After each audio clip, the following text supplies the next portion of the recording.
like Millet might have won this. He did by 2/100ths of a second over Brandon.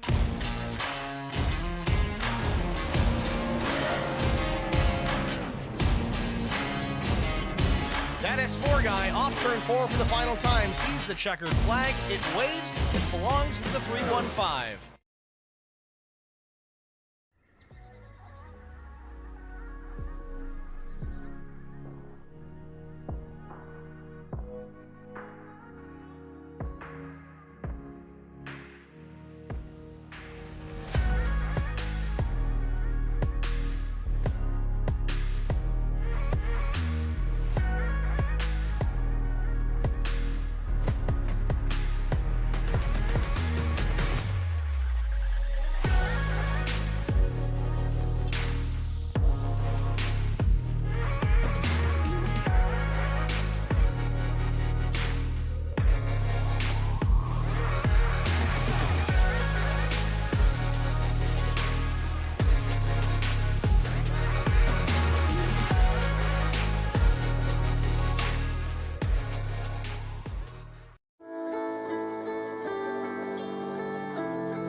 Checkered flag. Contact and Brian Rose wins it. A photo finish at the line. Oh, we got a wreck. Will Hewitt's through the trial for the final time, and oh, they're wrecking. Big trouble. Vincent Short sneaks through, and I think Short...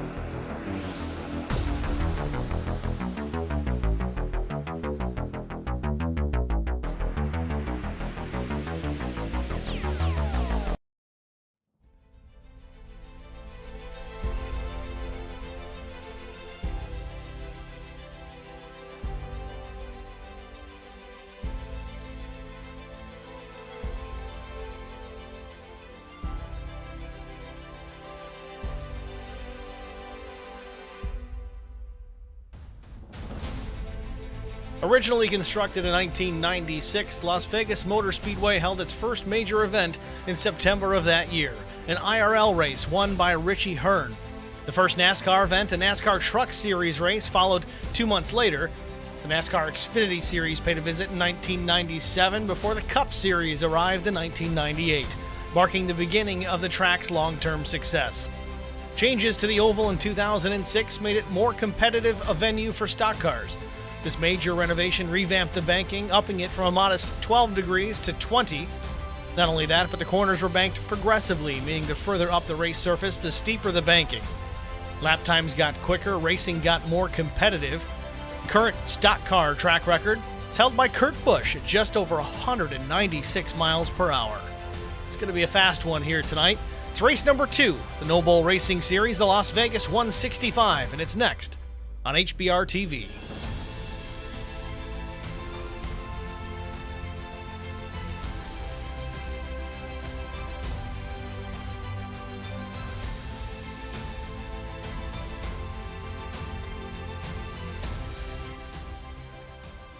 Good evening, everyone, and welcome to Las Vegas Motor Speedway. I'm Steve Singer with HBR TV, joined in the broadcast booth by Eric Dotson. How you doing, Eric?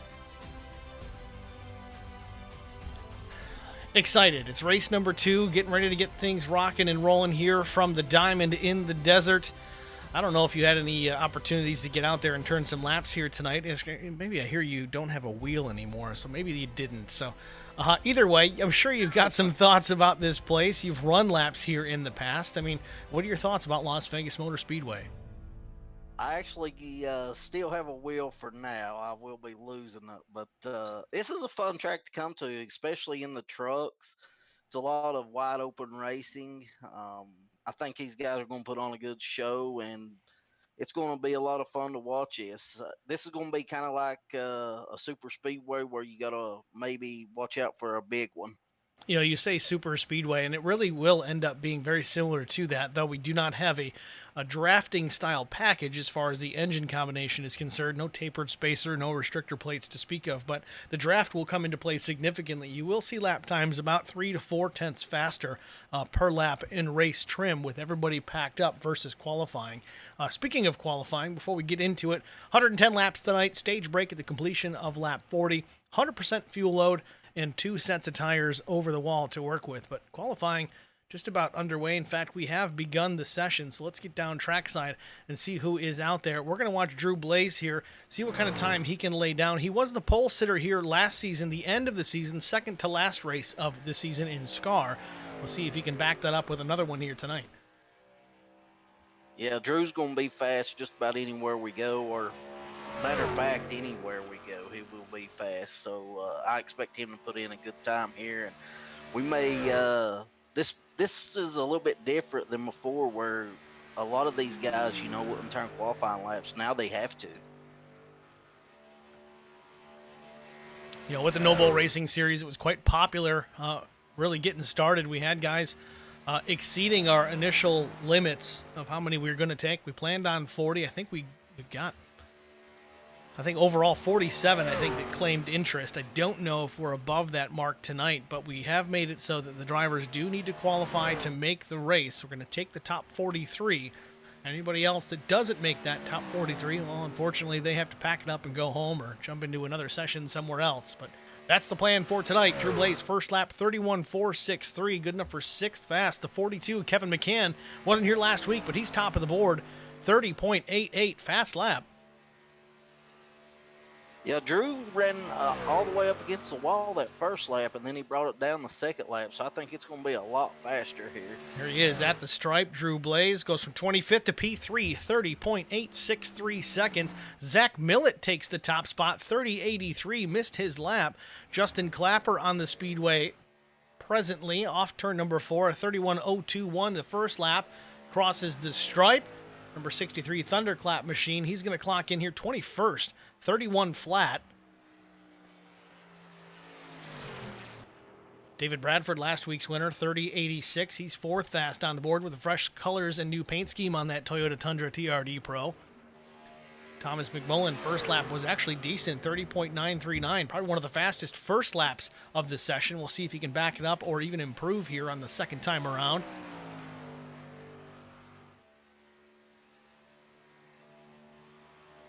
Right now, Alfie Charon, good lap, 30.79, the number 51, top of the board. Knocks off Zach Millett. He's going to be bragging about that one. McMullen across the stripe, still 19, 39.72, slows down just a tick. Brian Rose finishes up here, 30.89, 13th fast. Chris Cones looks like he made it in the session. We did hear he was having some issues early on. He does make it in just a bit late. The 83 of Brandon Mefford on track, a 31.002 first time around, 32nd on the board.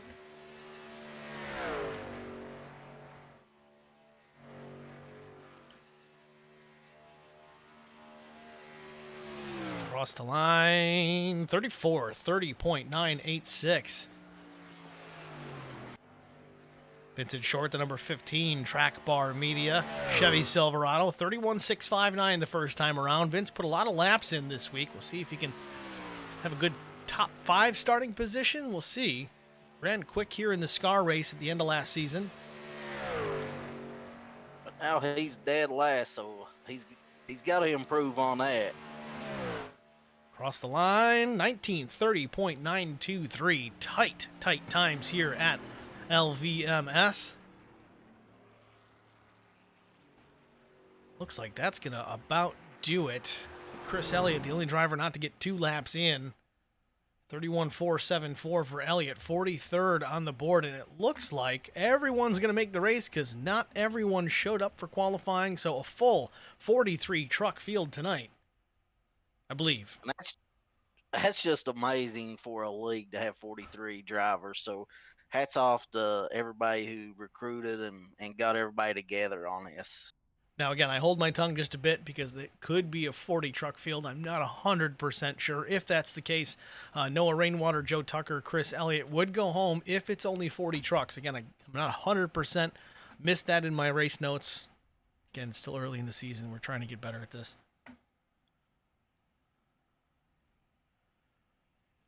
So, 5-minute qualifying session has completed officially. We're in the warm-up, and this is effectively here just so that we can get through and essentially DQ guys that did not make the top 40 or top 43. Again, I believe it's a top 43 situation, so we should be just fine.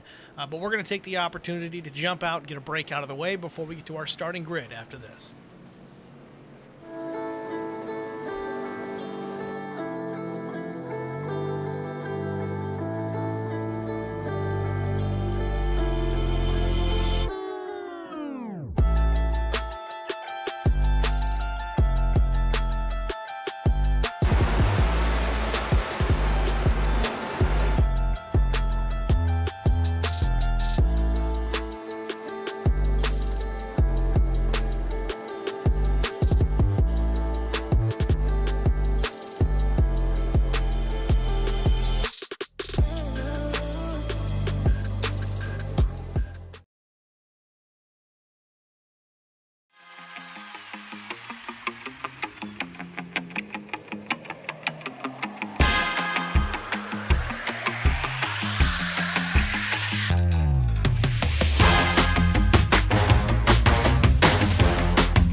He did by 2/100ths of a second over Brandon.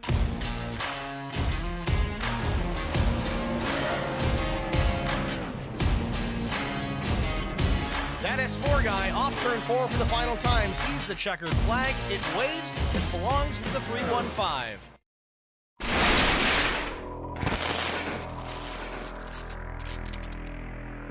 Checkered flag. Contact and Brian Rose wins it. A photo finish at the line. Oh, we got a wreck. Will Hewitt's through the trial for the final time, and oh, they're wrecking. Big trouble. Vincent Short sneaks through, and I think Short...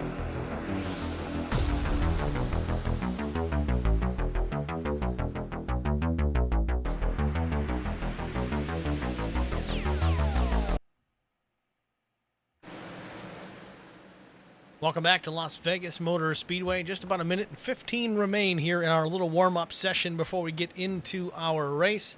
Thanks for sticking with us and sitting through those commercials. It gives you an opportunity to head over to the fridge and grab a cold beverage, maybe a bite to eat, slice of pizza, a little bit of leftover Chinese, whatever you got going on. Got a couple in the stream chat. Jamie Kerr did confirm we've got 43 taking the green flag tonight.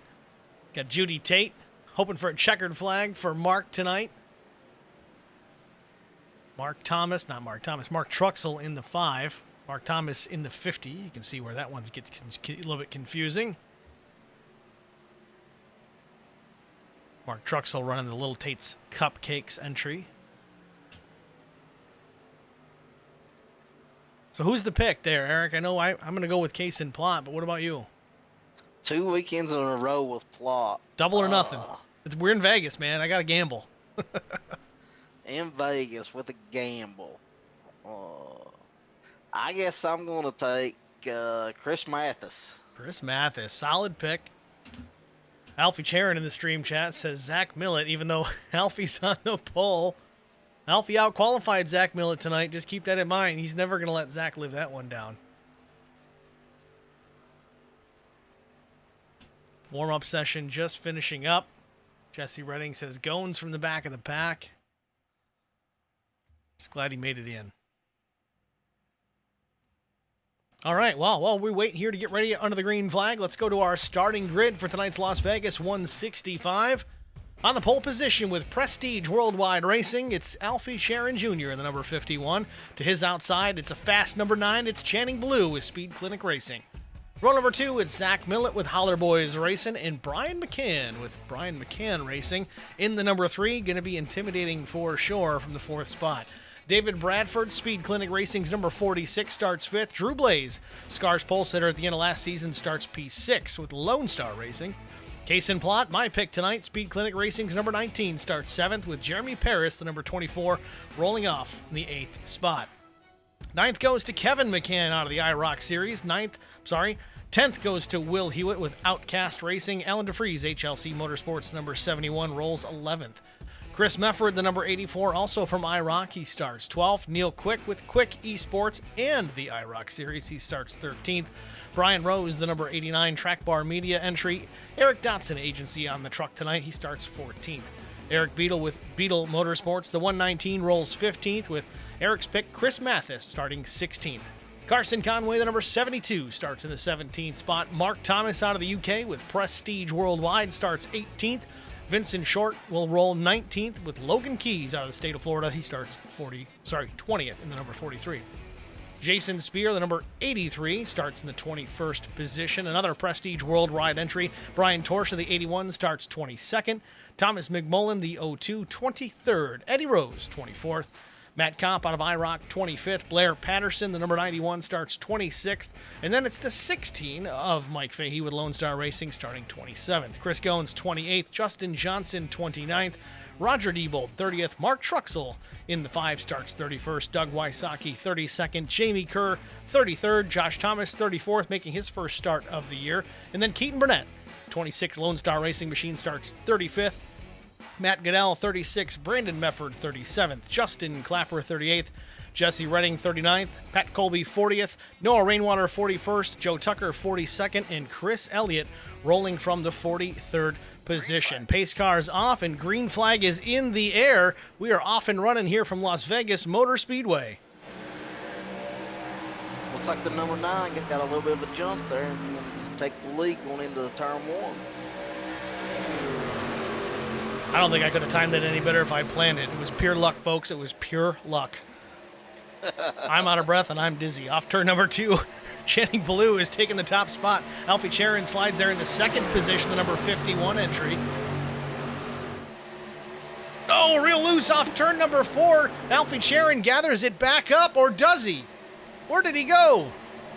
Through the grass, off-road. Still trying to save it. Oh, doesn't get it.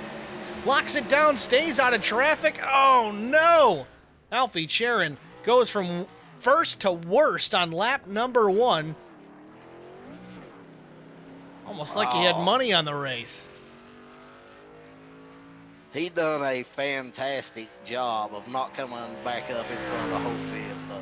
Sacrificed the track position to save the field. It's not fun, but he did a great job of staying out of traffic.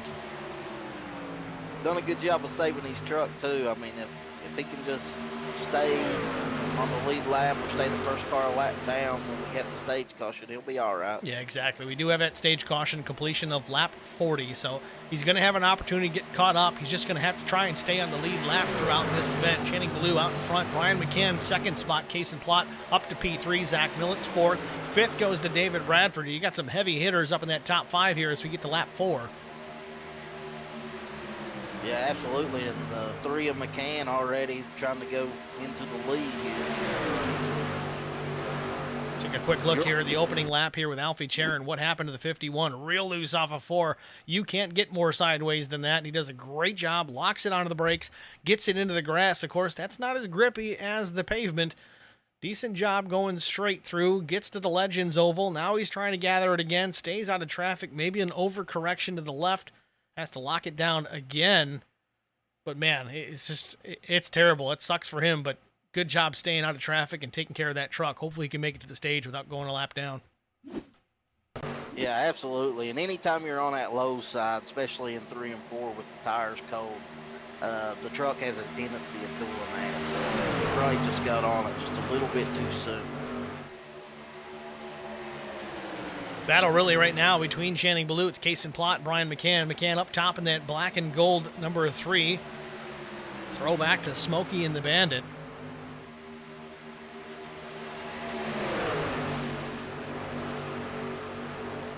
See if McCann's able to do anything on that high side.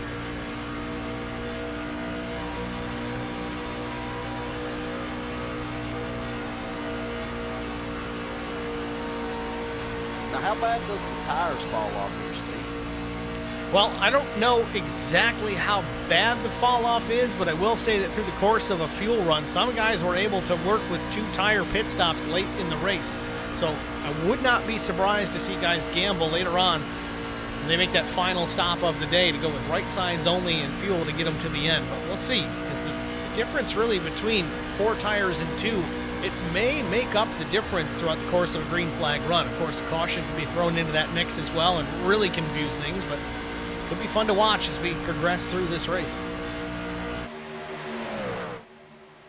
Yeah, I was wondering with them battling this early if maybe they were going to wear their tires too soon, but it sounds like that may not be too big of a factor. Well, saving tires still important. Las Vegas will chew these things up. Again, we're out here in the desert, gritty surface, a lot of sand everywhere. Even though they blow the track off, there's still a lot of grit and friction surfaces in that racetrack, so got to take care of them. You can't go wide open. Well, you can go wide open, and to quote that line is just because you can go wide open doesn't mean you should.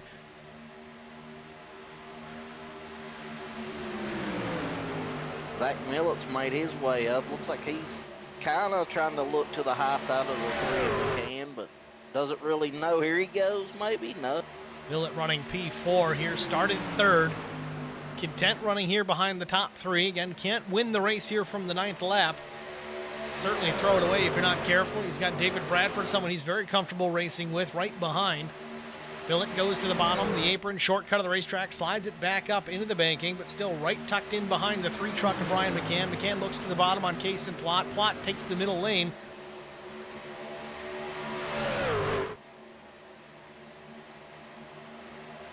Here comes Millet now. I know Millet was very disappointed in his Daytona run, so he's good at every track we go to, and I expect him to run even harder here.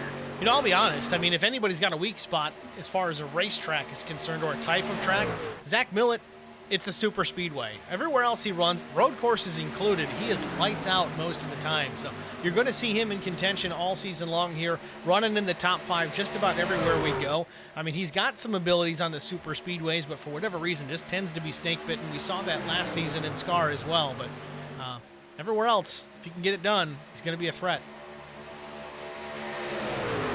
Watt, looking for the lead, wasn't able to complete the pass. Jason's got some pace out there for sure. Last lap of 31.22 to Channing's 31.18. These guys are running quick times, but Plot has the faster lap, the 30.55 so far, already in traffic.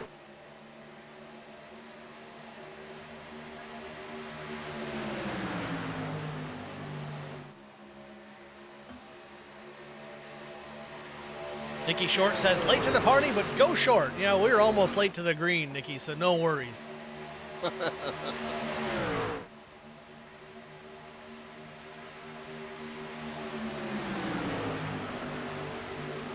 Unfortunately, Vincent Short, not in this one. Made 6 laps and then exited the session. Not sure what happened there. It says he entered the pits lap 6. Let's see if I can catch any damage on that truck. Yes, right side banged up pretty good. I can't really tell why. I'm going to rewind it a little bit as though I hate to do this. And there it is. It's going to be off turn 2. Track Bar Media Chevy Silverado up top. They go 3 wide. Who is that in the middle? That's the 47. Slides up the track. Short does have some room to the outside. No contact yet. Oh, he gets into the 21 of Jesse Redding. Sends the 21 across up the racetrack into Vincent Short. They both get a piece of the outside wall down the Nellis straightaway. Early exit tonight for Vincent Short. And the way that right front's looking, it probably knocked it out of line, and he had a bunch of required repairs. Again, no fast repair here in the Noble Racing Series, so if you got some damage, you got to sit there and fix it or leave the session. I know more often than not, especially in the Cup Series, you kind of got that damage clock to worry about. 5-6 minutes. If you can't get her fixed in that amount of time, you're not going back on the racetrack. And a lot of these times these guys get to pit lane, they can look at that. They give them a clock to say how long their required repairs are going to be. Well, in this case with Vincent Short, it might be an extended period of time, which is why he has not rejoined the field at this point in the race. Yeah, that's unfortunate for Vince. This is normally a track that he does pretty good at. I know he was wanting to compete, try to bring home a W. Definitely his type of racetrack, certainly here at Las Vegas Motor Speedway. Another one, I have to go through and look at the schedule if we're on Chicagoland Speedway, but talk about your bread and butter of places. That is a place Vincent Short runs extremely well at, Chicagoland Speedway. Alfie Charon across the stripe here, so far maintaining his position on the lead lap. Leader starting to catch 21 of Jesse Redding now at the stripe here. Looks like Redding's going to go down a lap. Again, he involved in that incident with Vincent Short and the 47 machine. That was Patrick Colby.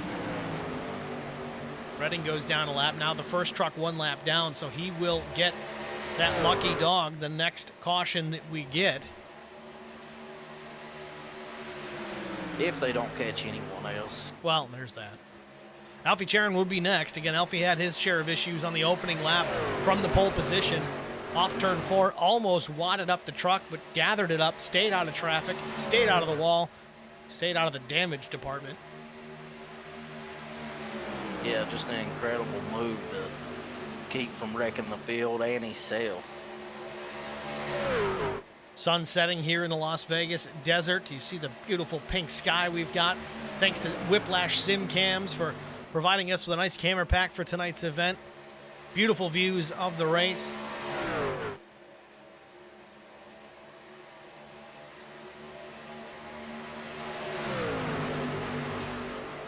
It looks like his top 5 may be content now. They're just kind of spaced out and riding. You know, guys will take the opportunity in the opening laps to really be aggressive and see what they can get on that initial start/restart. You'll see that when we go back under the green flag later on. But now that they've got halfway through this first run, remember the stage comes at the completion of lap 40. Like you said, Eric, they may just be content, happy where they're at, see what the truck's going to give them. Don't push the issue. Don't lose spots because you're beating on the tires. Jonathan Arndt in the stream chat. How's Drew Blaze doing? Drew Blaze currently sits 9th, solidly in the top 10. Little pressure coming from the 33 of Will Hewitt.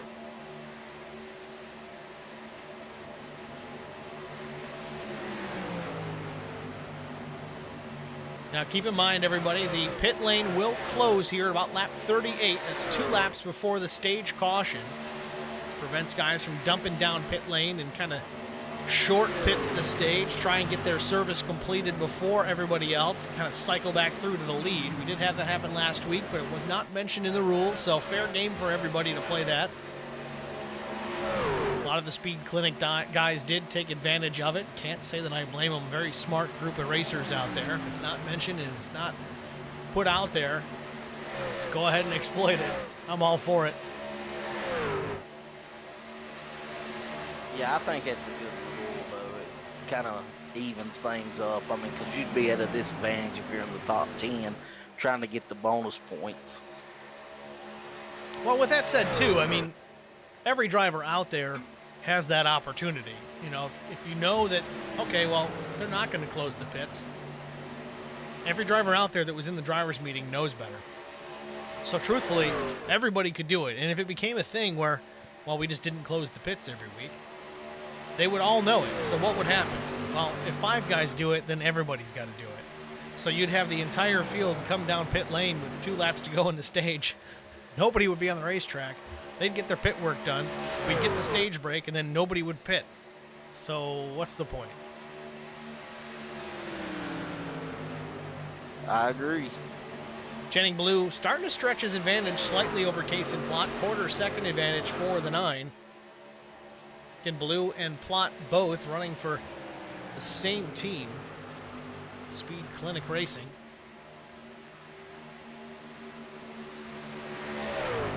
Ryan McCann taking a look. It looks like McCann may try to work on the 19 Plot here.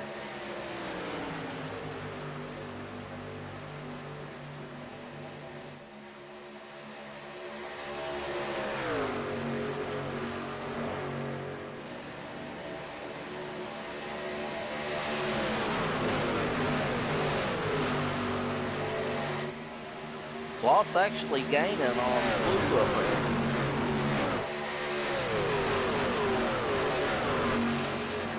Could just be a matter of saving the tires a little bit, backing off a bit, trying to catch a bit of a run. We did talk about that early in the broadcast, how Las Vegas Motor Speedway doesn't really have that draft engine package like you see at Daytona and Talladega, but drafting with the giant hole these trucks punch in the air will absolutely play a factor. Plot, the number 19, may have backed off a bit to try and gain a bit of a run on teammate Channing Blue. Or he may have seen that number 3 of McCann working on him and said, hey, I need to step up my game a little bit. Always intimidating when you got a black number 3 in the rearview mirror. Absolutely. Interesting to see Zach Millett, David Bradford running 4th and 5th. Both drivers seemingly content hanging in those positions, not willing to risk too much, be too aggressive too early.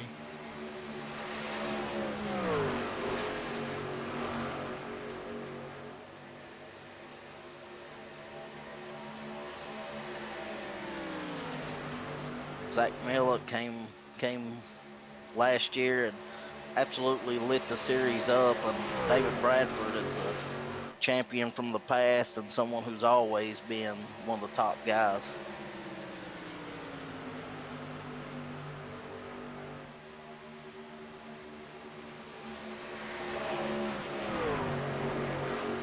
It's a nice thing about this series.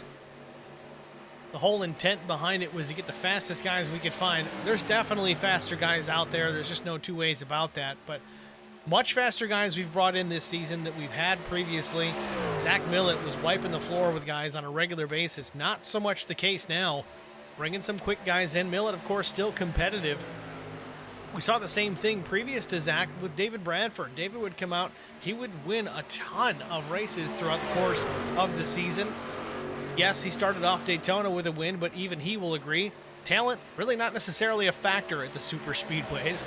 It's a whole different argument and conversation in itself, as he did take home a checkered flag, and he is one of the better guys out there. But with that said, runs P5 here. Plenty of race left to go. Millett relegated to P4 currently. Bradford 5th. Neil Quick, one of the challengers to Zach Millett last season. He runs in the 6th position. Jeremy Paris, 7th. Kevin McCann, Drew Blaze, Alan DeFries, the top 10. It's Case and Plot still looking for an angle to get around the 9 of Channing Ballou.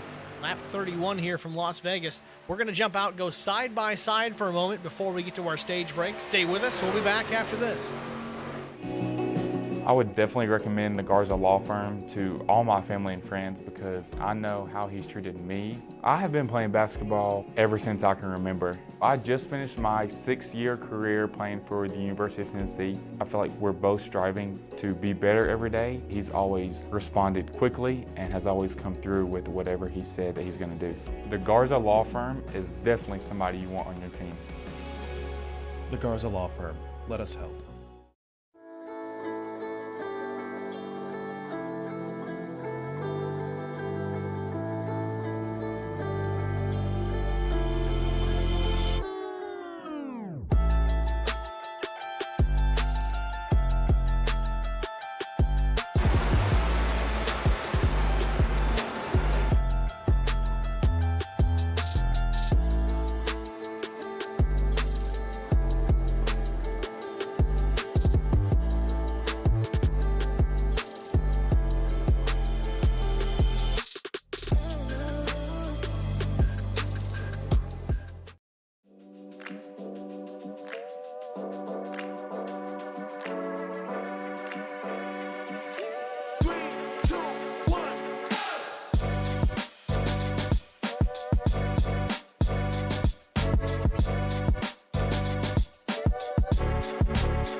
Welcome back to Las Vegas Motor Speedway. 35 laps in, just about 5.5 shy of the stage break. Channing Ballou still your race leader. Case and Plot, Brian McCann, Zach Millett, David Bradford, your top 5.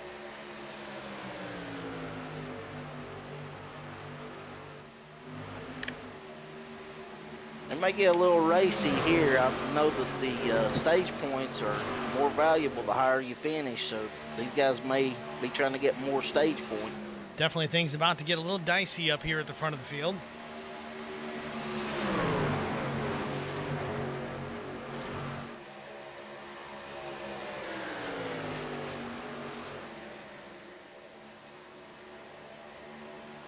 Top 3 starting to get away. Case and Plot right to the tailgate of Channing Ballou at the start-finish line, lap 37. Contact and Ballou, no, Case and Plot saves it. A masterful save by the 19 off turn number 2. He's still in the throttle. Wow. Unbelievable save by the 19 of Case and Plot. Trying to go for the top spot as they get to the lap 38. Whew. We've seen 2 good saves tonight. Pit lane is closed here, lap 38. 2 to go to close out the stage. Channing Ballou without any competition out the back window. Almost a full second back to Brian McCann. Unbelievable save by Case and Plot. I thought for sure that was going to be our first caution of the night. Gathers it up, dirt tracks it all the way through turn 2. Slips back to the 6th position. Lap 39. 2 full circuits to complete the stage.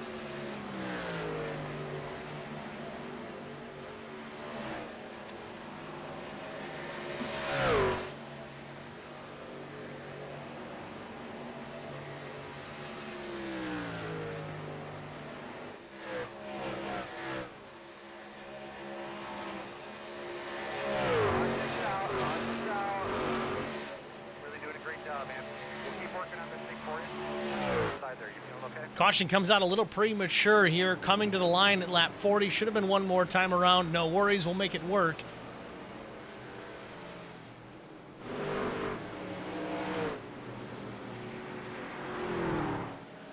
In fact, that was an inadvertent. It looks like Chris Mathis may have crashed. That was This will end up being the stage caution. Let's take a look what happened here with Chris Mathis. So far, so good. Let's take a look. It was lap 39 where it indicated an issue with the 54.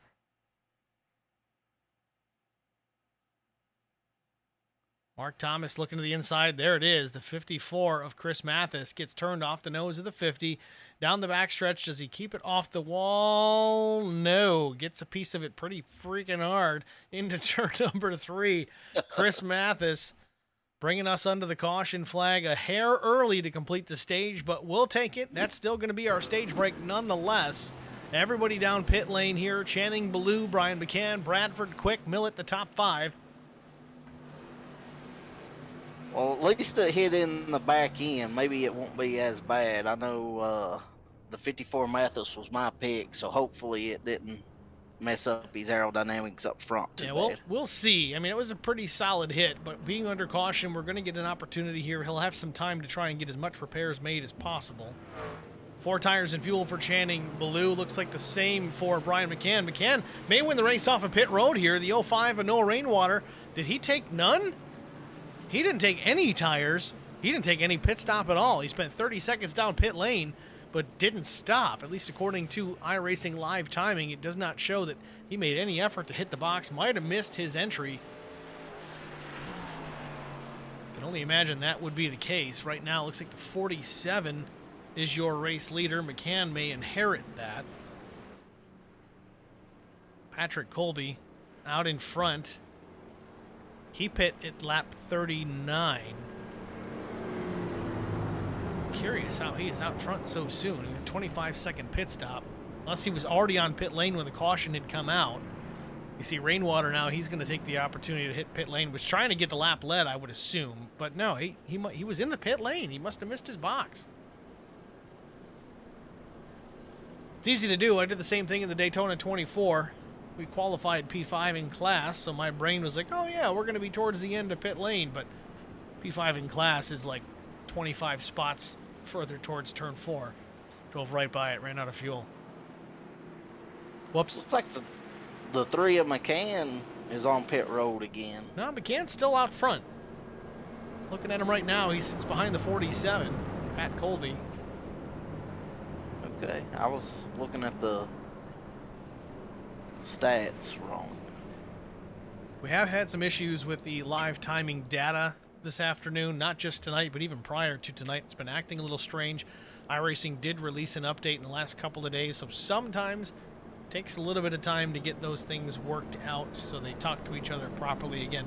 We're using SDK gaming overlays right now, and it's not an iRacing service. It's a completely different entity. They've got to kind of find a way to program their overlays to match up with the data that iRacing provides. Sometimes the message gets a little crossed when there's a recent update, but either way, so far so good. Things are working okay on our end, except for Eric's. Eric thinks Brian McCann's in the pits. If you look on our scoring tower, it shows him in the pit. Oh yeah, left side of the screen it shows. I'm looking at the live timing as far as the feed that I see that the viewers do not. That's very interesting. Let me see if I can refresh that. So David Bradford was given an EOL for winning last week's race, so he'll have to come to the front. But for a man of David's caliber, that shouldn't be too hard. Lots of laps. It should be about 65 laps to the finish if everything plays out the right way. And as you see, Eric, we did correct that pit indicator there on the timing tower. That's all good to go.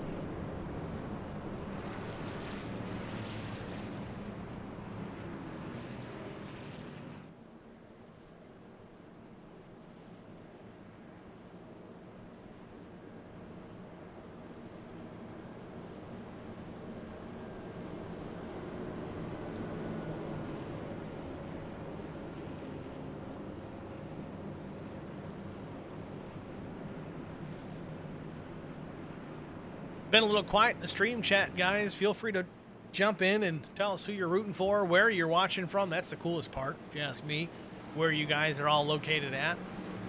So we get ready to go back to the green flag here, lap 44. I'm in good old West Virginia watching, baby. Yeah, Eric's in West Virginia. I'm in Rochester, New York. It's about an hour north of Watkins Glen International.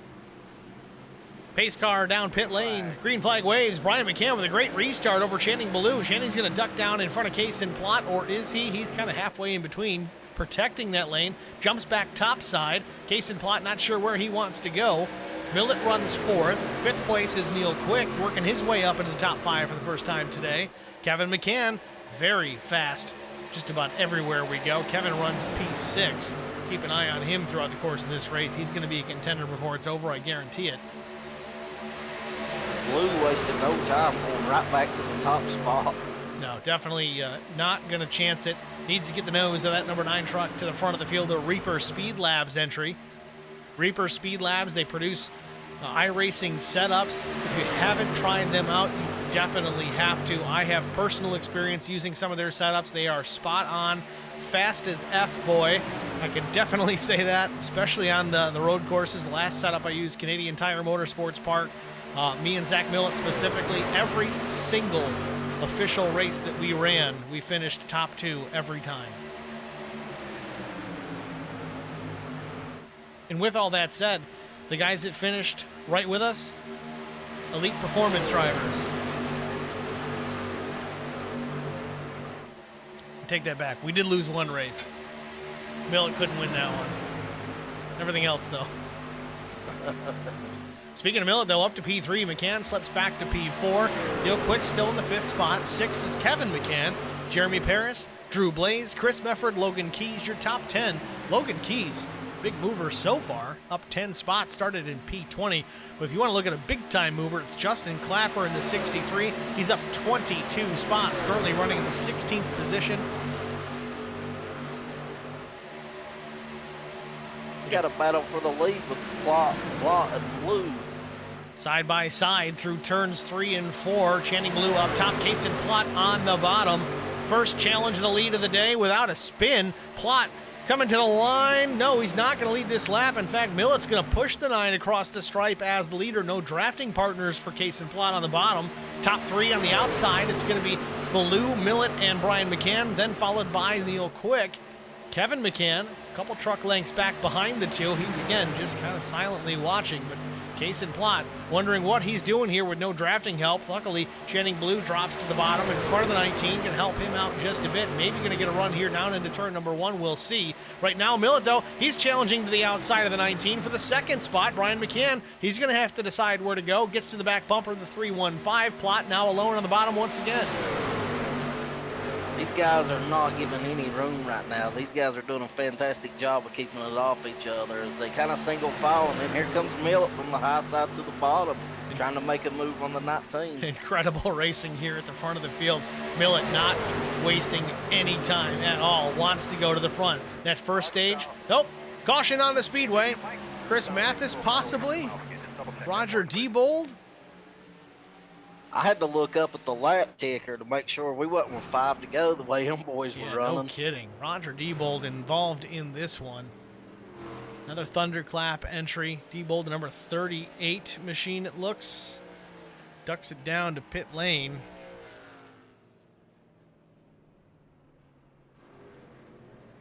Let's take a look, see what happened here with the number 38.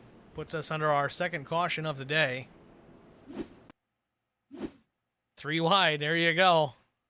Down into turn number 3. Mike Fahey in the center, McMullen up top. Fahey comes down just a touch. Might have been a bit of net code there. The 38 slides up the track, catches Thomas McMullen. McMullen barely notices. Driver's side of Diebold up in the safer barrier. Scraping across the Z-Max and Samstown logos. Puts us under caution for the 2nd time today.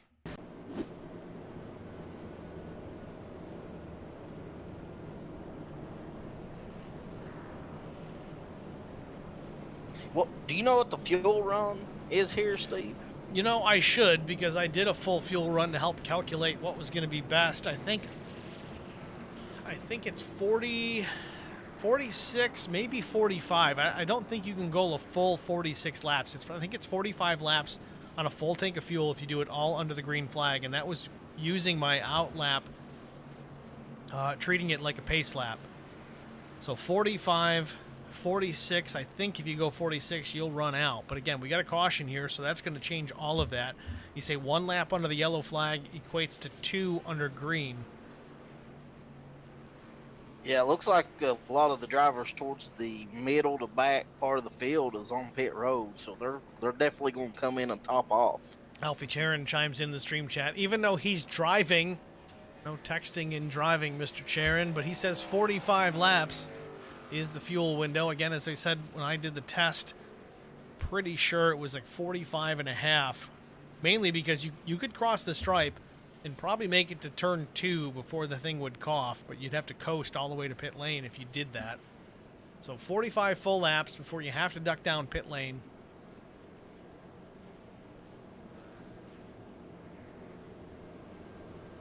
Certainly going to be another pit stop before this one's over, even with this caution.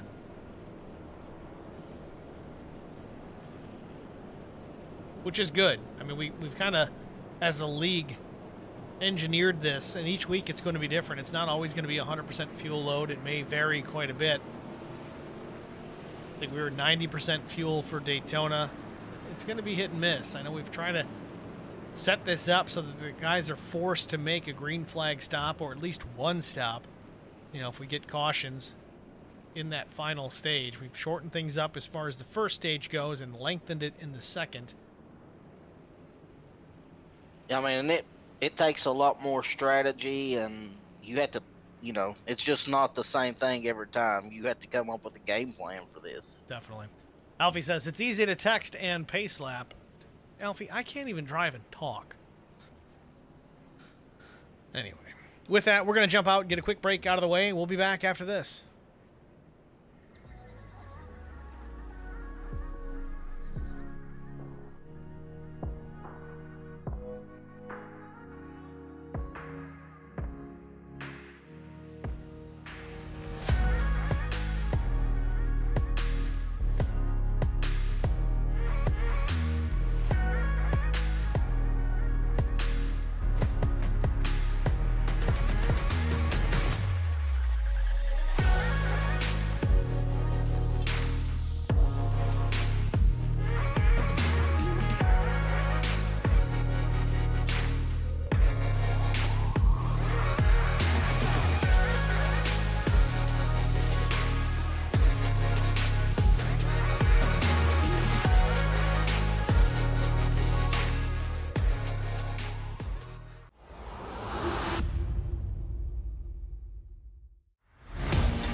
He did by 2/100ths of a second over Brandon.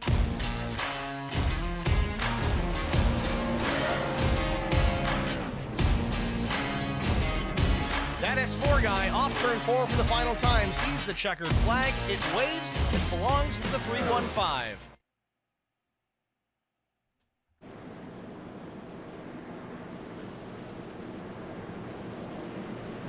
Welcome back to Las Vegas Motor Speedway, the Las Vegas 165 No Bowl Racing Series. Getting ready to go back to the green flag here. We're lap 54. Channing Ballou leading the field down. It's going to be Zach Millett to his outside. Then it's Case in Plot, Brian McCann, Neil Quick, and brother Kevin McCann. Green flag waves back underway. Ballou with a good restart. Side by side for the second spot. It's Case in Plot, Zach Millett. Yeah, looks like that high side just didn't get a good jump right there. Millett lost a couple of spots in the restart. Terrible restart from the 315. He's going to fall to the clutches of Neil Quick here pretty soon if he's not careful. Case in Plot, Brian McCann inherit the second and third positions.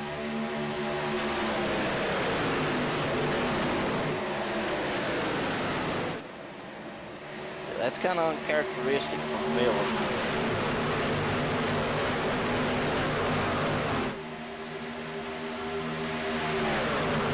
That Plot's going to go to the inside, bad one for the lead. Case in Plot with a nose out in front off turn number 2. A drag race down the back straightaway into turn number 3. Ballou back to the bottom. Drafting help from Brian McCann. Not sure where he's going to go. He goes to the bottom. Case in Plot trying to make the move happen on the high side. Doesn't look like he's going to pull it off. McCann tucks in behind Channing Ballou at the stripe. The 9 still leads it. McCann's was going back and forth deciding who he was going to help. Now it looks like he's going to help the 9, and he's going to clear the 19. We'll see if maybe big wiggle out of the 315 off turn number 2. Almost slides up into Case and Plot. Checks up. Everybody else behind him has to try and take evasive action. Neil Quick almost gets into Zach Millett. Back into turns 3 and 4 now. Quick on the bottom. He's going to take the spot from Zach Millett. Kevin McCann trying to close in and take that spot away as well. Millett battling back. Meanwhile, for the second spot, Case and Plot back on the charge. He's to the inside of Brian McCann, a truck length, maybe half to the inside. Does he have him clear? No, he still stays tucked in behind Channing Ballou off turn number 2. You see how important it is to have somebody behind you kind of pushing you. Whoever has had the help between these top 3 has been the one that's been out in front. We have said that a couple of times tonight, that this place, though not a drafting style engine package, is going to produce that super speedway style racing, and we've seen a whole bunch of it here tonight. Eric, you're absolutely right. You need a pusher, but the pusher is looking to the inside. Case and Plot wants the lead. Ducks down low to the inside of Channing Ballou off turn number 2 once again. Does he have some help? No, nobody close enough. Brian McCann still tucks up behind the 9 of Channing Ballou. Ballou ducks down to the bottom. He takes the drafting push from Case and Plot. For this 9 and 19 to be teammates, they are putting on a show out here. Now, these guys are talented, that is for certain. They know how to get it done.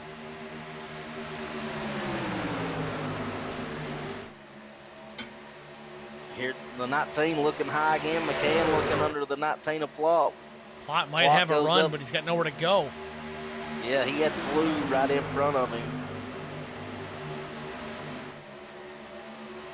Plot tucks back in behind now. He's in the 3rd position behind Brian McCann. McCann used that picks perfectly.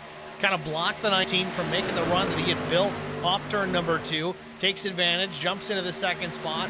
Case and Plot goes to the high side once again. Millett might be able to help, but no. Plot thought about jumping down in front of the 2. Trying to make a decision here, high or low. Who do I go in front of? Now he looks to the inside of Brian McCann into turn number 3. If you're Brian McCann in that 2nd position, you're in a no-win position in between the 9 and 19 because they work with each other every time. Oh, almost contact with Neil Quick and Zach Millett at the start-finish line. Everybody gets away clean. Quick might take the position out of that.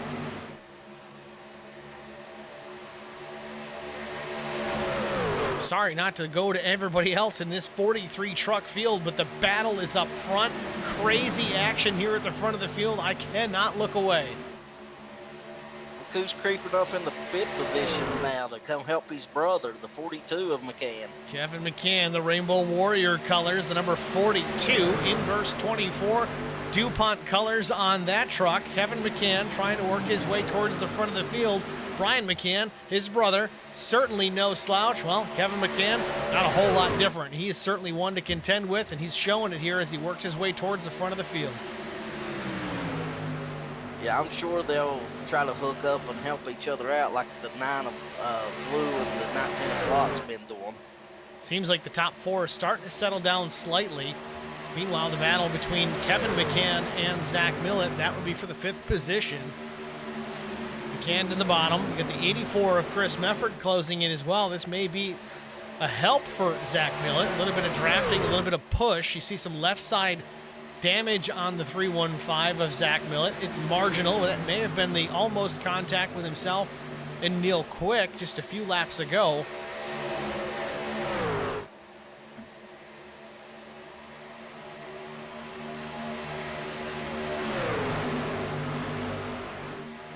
Like our top 10s all running single file right now. I'm sure it's not going to last long the way these guys has been driving.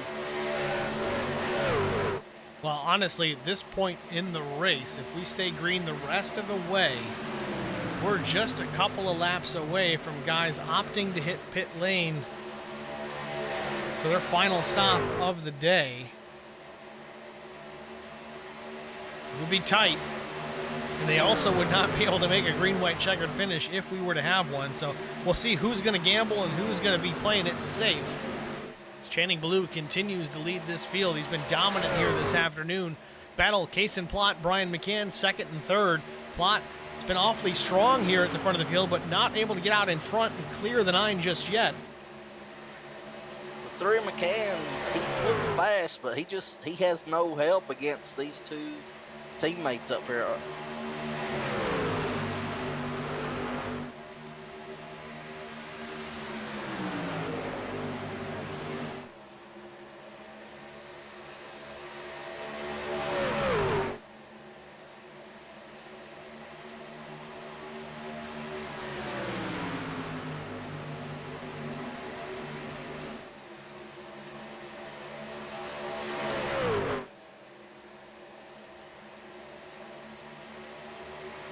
It's like the top 3 is pulling away little by little from the 4th place of Neil Quick.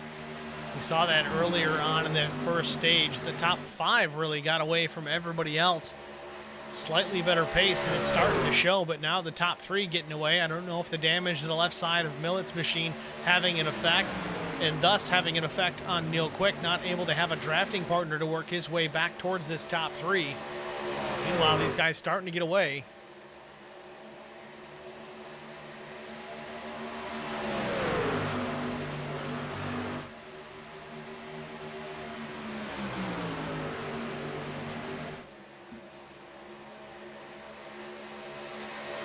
If I'm Brian McCann, I'm wanting somebody up there to kind of help me against these 2.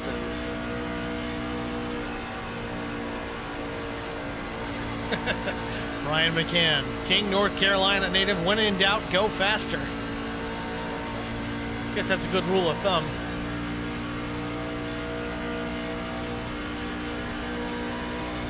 He definitely knows how to do that. You know, the thing is with these guys here at the front of the field, they are lights out fast, but they're also able to do it throughout the entire course of the run. Change their driving style, change their lines, change their lift points when they're backing out of the throttle, backing up their entry to the corner, and still maintaining a decent lap time over everybody else while still saving tires. It's an incredible skill set to have. There's usually only a handful in every race that we cover here at HBR TV that are able to do it. These guys at the front of the field certainly able to get it done. Yeah, they've been pulling away about 0.2 a second from the 4th place of Neil Quick. And I'm not sure, maybe Neil Quick may have a little bit of damage where him and Millett kind of swap some paint. Right side doesn't look terrible, but definitely showing signs of wear. Maybe a little bit of blue paint off the left side of the 315. He's got Kevin McCann all over the back bumper, a truck length maybe half between himself and the 42.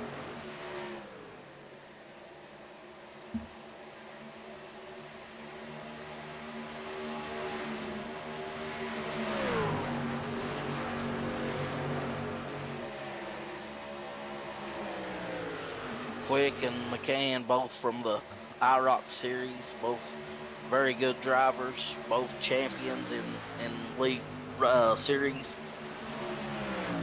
Thing is with these two also, that because they come from IROC, they're very comfortable racing with each other. They know exactly what to expect, how much aggression to expect, when he's going to make a move, when he's not.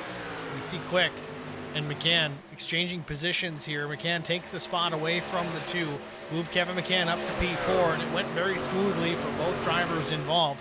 Meanwhile, Zach Millett continues to fall back through the field. I don't know if that damage is really having a significant effect, but he's back in the 8th position. He's given up spots to Chris Mefford and Logan Keys. The 43 truck, Logan Keys to the inside, doesn't quite have him clear yet.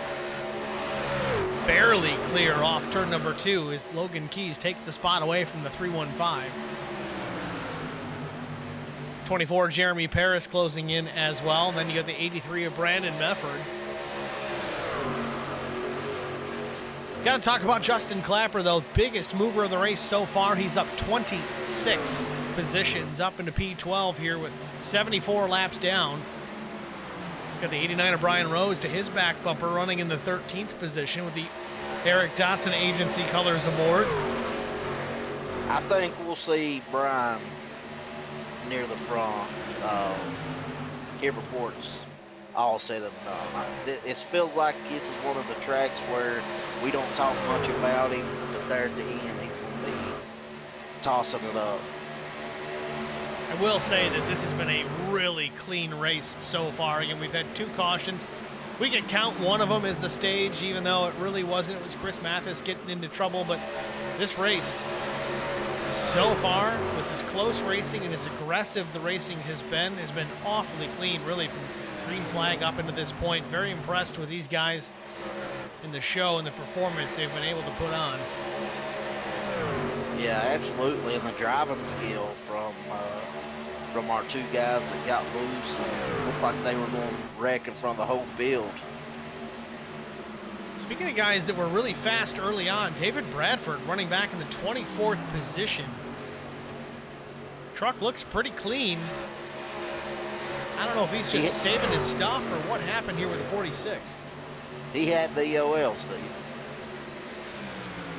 All right. Mr. Know-it-all. So he had to start at the end of the longest line here. All right. Well, fair enough. The longest line here tonight was position number 43, so that's no small feat. Even the guys near the back of the pack in this series, they're no slouches. They're not going to be the easiest to get around. And David Bradford, he's only made his way up about mid-pack. 23 is the position he rides now, so he's passed 20 trucks since this stage began. See if he's got anything left to work his way towards the front. He's got to dispose of Mark Truxell, really catch Mark Truxell before he can even consider any of that. And then it's Blair Patterson, and then it's Jason Spear, and then it's Mike Fahey and Justin Johnson, and so on and so on. Alfie Charon, though, remember Alfie started on P1 here tonight, kind of threw it all away off turn number 2 on that first lap, spun the truck, got it into the grass, did a masterful job keeping it out of traffic and not breaking that truck into pieces. He runs in the 17th position, a great recovery thus far for the number 51. Yeah, he done a great job of not causing a wreck, and he's doing a good job of bringing it back to the front. Him and David Bradford both trying to work through the field right now. Back up to our top 3, it's still Ballou, Plott, McCann. Unchallenged, things relatively calm up there in that top 3. Kevin McCann, though, he is driven away from, well, IROC teammate Neil Quick, stretches that advantage away, closing in best that he can. Really no drafting help. It would almost be better suited for Neil Quick to stay tucked up underneath that 42 and kind of push him up into that group, make it a 5-car draft instead of 3. Kind of scary to talk about draft here at Las Vegas Motor Speedway, but it does come into play, especially in the truck series. You may not see it quite as much in Xfinity or Cup, but here with these big boxy trucks, it's going to happen. Yeah, I'm thinking that maybe the contact between Neil Quick and Zach Miller may have altered their aerodynamics a little bit and slowed them down. Visually, they look pretty much the same, but with 30 laps to go, it's not working out great for Millen as he slips back to the 9th position, 4.5 seconds back from the top position of Channing Ballou.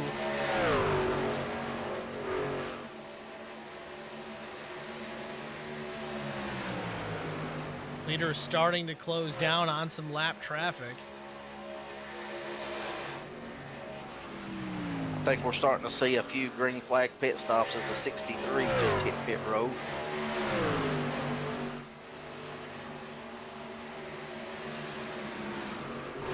'63 Justin Clapper and some others down pit lane. See what he takes here under the green flag. Will be right sides only or 4. Right sides go in the air for sure.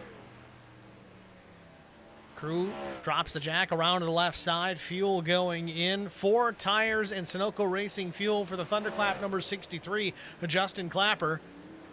Down and away. Decent stop. 14.5 seconds in and out for the 63. David Bradford taking the same mentality. His strategy, hit pit lane. It's time. I certainly have enough to go to the end, including a green-white checkered finish if necessary. Then Bradford Aeroworks Speed Clinic Racing number 46 down pit lane. Go ahead, Eric. I feel like you see who's practiced the pit stops here. I know we're just talking about driving down pit road and stopping, but as we've seen earlier, guys overshoot their pits. Under green flag, this is a key moment, and if you don't practice this, it could show up. Well, what is it? I mean, I know they say at 200 miles an hour, every second is a football field. Now, we're not quite doing 200 mile an hour, but you get the gist of it. It's pretty damn close. That's a lot of track position you're giving up if you have a mistake entering your pit box. David Bradford, on the other hand, he's been doing this for 10 plus years. Yes, he practices. Yes, he goes out there and turns laps, but some of these guys just have the raw experience that they can get in and out of pit lane because that's just what they do. Yeah, I know I didn't practice pit stops for the IROC series, and it cost me a lot of track position, a couple races. And then I actually started practicing going in the pits, making a pit stop, and getting back out. Noah Rainwater in the pit box.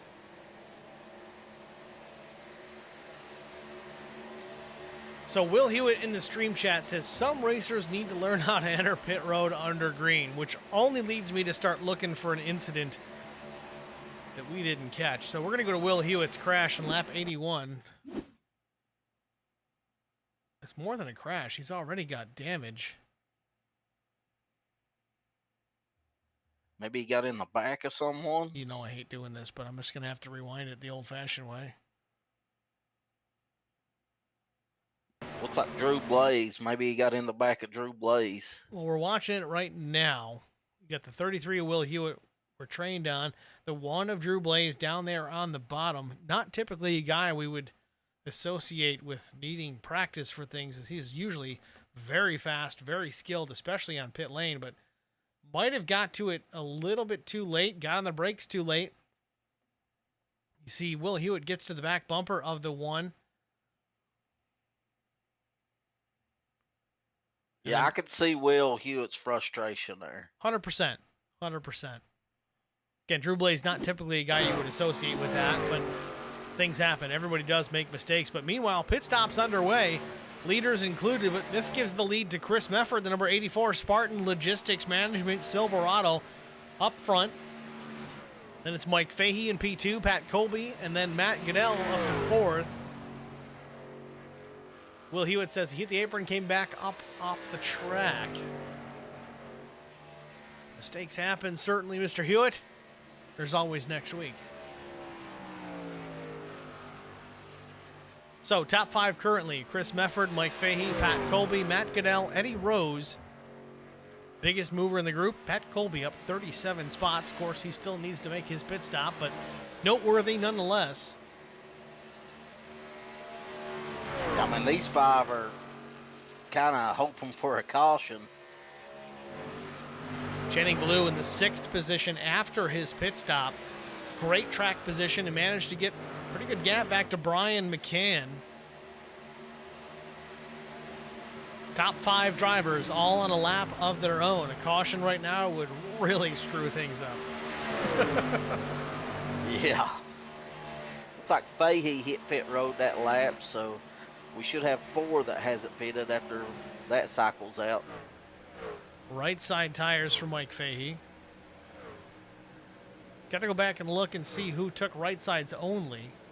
Looks like 4 tires for the Armor Liner number 16.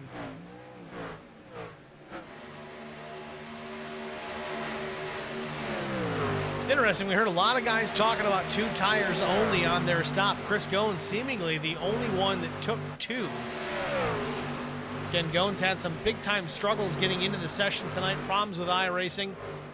Wasn't able to practice, was able to make it to qualifying, but not into the session in time to get some valuable practice time in. Running a new paint scheme here. Drive pink. Alpha Communications on board, the number 28. Chris Mefford, still your race leader. 15.9 seconds over the 47 of Pat Colby. Again, these drivers, the top 4 specifically, still needing to make a pit stop, just praying for a caution.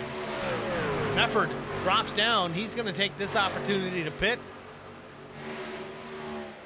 Good-looking paint scheme on that Chris Mefford machine. New colors for the 84.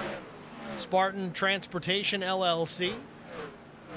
I'm going to assume that's the IROC paint scheme. You know, I don't know 100% that it is because it says no bull on the window brow. I don't think that's the specific IROC paint scheme, because either way, it's got the No Bull logos on it. Either way, it's sharp. It honestly reminds me of a Dale Earnhardt paint scheme with the black, gray, and that red trim, that red pinstripe. Yeah, it's sharp. Kind of like it. 4 tires and fuel for Chris Mefford, 15.25 seconds in the box. It's going to relinquish the lead to Patrick Colby. Colby started 40th, currently leading this race here with 17 laps to go.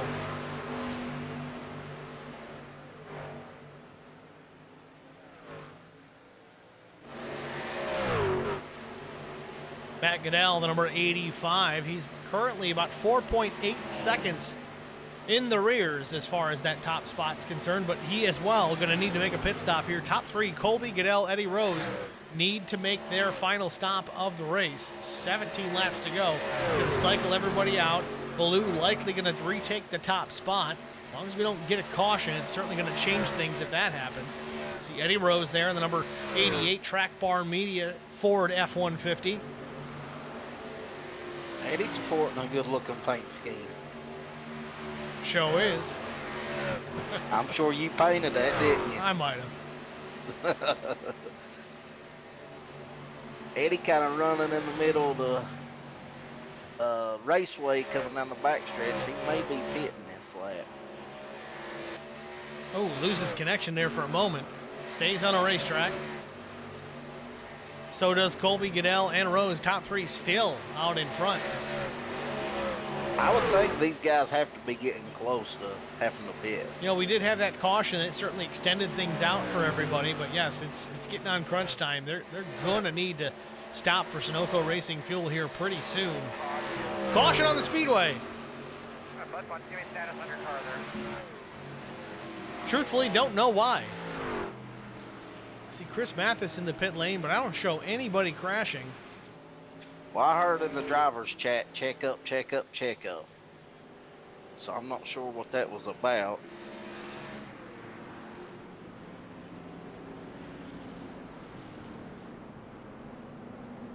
Trying to get it figured out here. Josh Thomas out there.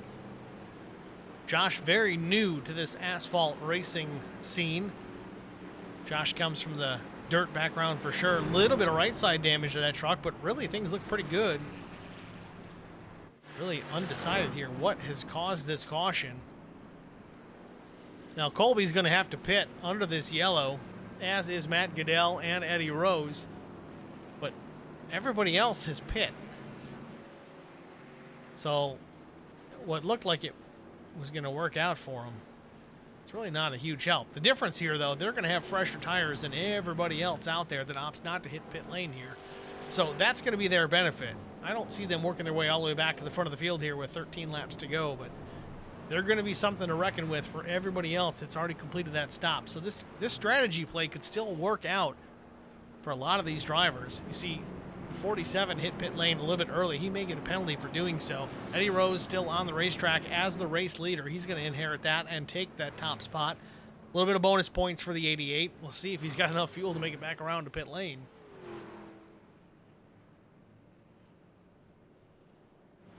Definitely sporting those Track Bar Media colors. And look at that, an EDA logo.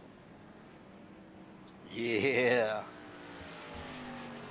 So it looked like the 43 and 63 got together, and that's what caused the caution. 43 truck and the 63, Justin Clapper. Let's go back and take a look at it. Oh, the 43 runs him over, really. Got to be straight up there. He got right into him. David Bradford might have got a small piece of it. Oh, somebody else did too. Don't know the number on that one. Hard to see, but Justin Clapper looks like he's the pinball in the machine here. I think it was Blair Patterson who Blair got Patterson, the worst the end 91. of it. Yes, you're absolutely right there, Eric. But there is our caution flag. Clapper still in the race, able to get some repairs affected. Not a ton, but he's listed as 32nd on the speedway.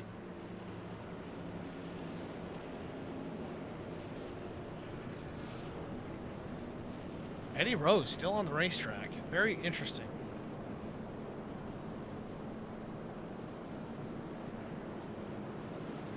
Josh Thomas, Noah Rainwater are just ahead of him, but he's going to have to pit. I don't know what he's doing.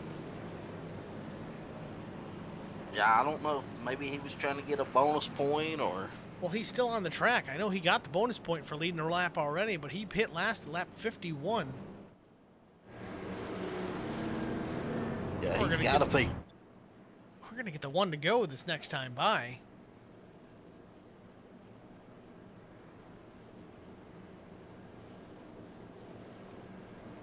Yeah, you see him. He's thinking about it. He's going to have to pit lane right now.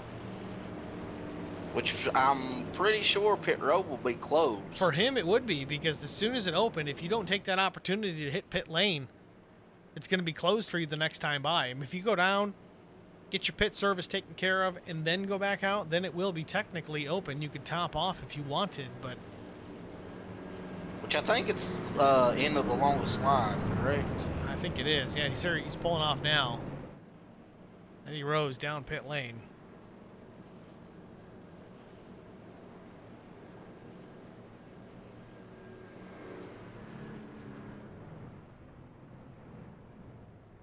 So most of the trucks got their lap back. It looks like we got 33 cars on the lead lap, or 33 trucks.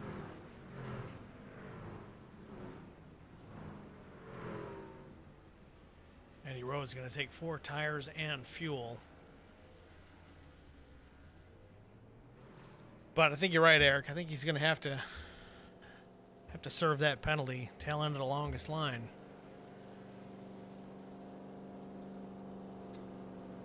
Yeah, I mean, he's going to have fresher tires than anyone else, but But how much time is he really going to have to utilize that? It's only going to it's 11 to go now. Pace car lights are off. We're going to get a 10-lap shootout to the finish. Yeah, he's going to be able to work his way through some of these slower guys. exactly. But we're talking a handful of laps really between them. Eddie Rose listed 33rd. I think he was in 3rd place when the caution came out, so he could have went in, got 4 tires, and still probably been in the top 5. Well, it is what it is at this point. Coming to 10 laps to go. Going to get the restart in here. Channing Ballou been dominant all evening long. See if he can lock it down here for another 10 laps and hold off Kason Plott, Brian McCann, Kevin McCann, Keaton Burnett up into the top 5. Drew Blaze runs P6th. Paris 7th. Quick 8th. Millett 9th. Mefford 10th. That's Brandon Mefford. This 9 and 19, I don't know if they're going to be able to just pick and choose where they go now. They're not the only 2 up there. You got the McCann brothers now.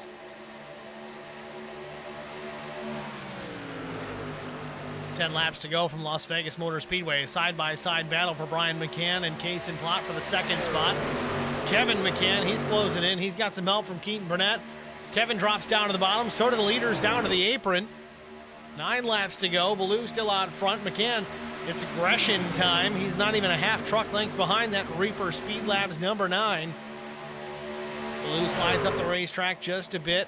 McCann slides up a little bit further on corner exit. Kason Plott, P3, the 42. Kevin McCann in 4th, 5th is Jeremy Paris. No logos on that number 24. Looking for some sponsors. Certainly room to place it. Oh, we got trouble. Contact with the 51 Alfie Charon. Caution on the speedway. 4th time of the day. He had just put in our chat he was coming. Alfie Charon was trying to make his way towards the front of the field. Involved in this one. Damage to the 51 truck here late with 8 laps to go. Go back and take a look at it, see what happened here. It was the 84. It was the Mefford that slid down, got into the 51. It looked like, did he just get loose on his own? I think it may have been Chris Mefford. Yes, let's check this one more time. I want to back it up a little further. Extremely uncharacteristic. Okay, that makes more sense. I thought he just got loose going down the backstretch, but it started coming out turn 4. He got the left sides below that white line, and it really upset the balance of the truck. Dirt tracking it off turn 4, had it straightened out, but overcorrected, slides up the track. Thought he was going to get David Bradford, but gets the 51 of Alfie Charon instead. The 83 of Spear, he tries to sneak through. He gets a piece. Mark Truxell goes to the bottom, gets a piece of him as well. Then Alan DeFries, another piece. Everybody's taking their pound of flesh out of the 84. Very uncharacteristic mistake out of the 84 of Chris Mefford.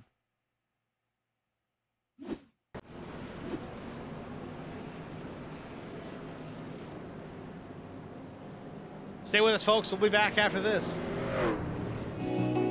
I would definitely recommend the Garza Law Firm to all my family and friends because I know how he's treated me. I have been playing basketball ever since I can remember. I just finished my 6-year career playing for the University of Tennessee. I feel like we're both striving to be better every day. He's always responded quickly and has always come through with whatever he said that he's going to do. The Garza Law Firm is definitely somebody you want on your team. The Garza Law Firm. Let us help.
Welcome back to Las Vegas Motor Speedway, race number 2 of the Noble Racing Series, Las Vegas 165.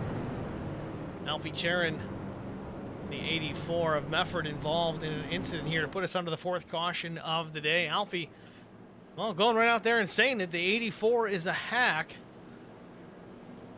I don't know about that. Mefford, one of the faster guys out here, of course. Brother Brandon involved in this one as well as far as the race is concerned, but Brandon, typically one of our faster drivers out there. Things happen. Had it saved for a moment, but a little bit of an overcorrection gets into the 51 of Alfie Charon.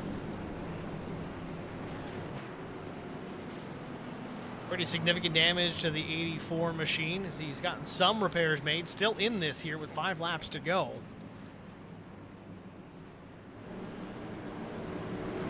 Pace car lights off. Restart's going to come down to Channing Ballou, Brian McCann on the front row. Then it's Case and Plot, Kevin McCann, then Jeremy Paris, Keaton Burnett, Drew Blaze, and Zach Millett. No love lost there. Neil Quick, Brandon Mefford, the top 10.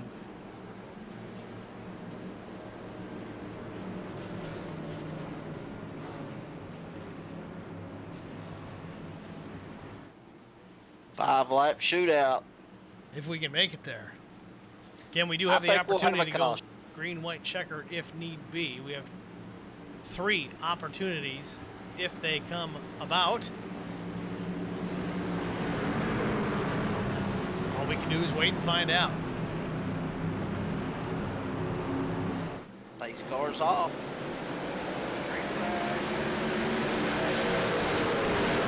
Blue wasted no time to draw a little bit of a lead there.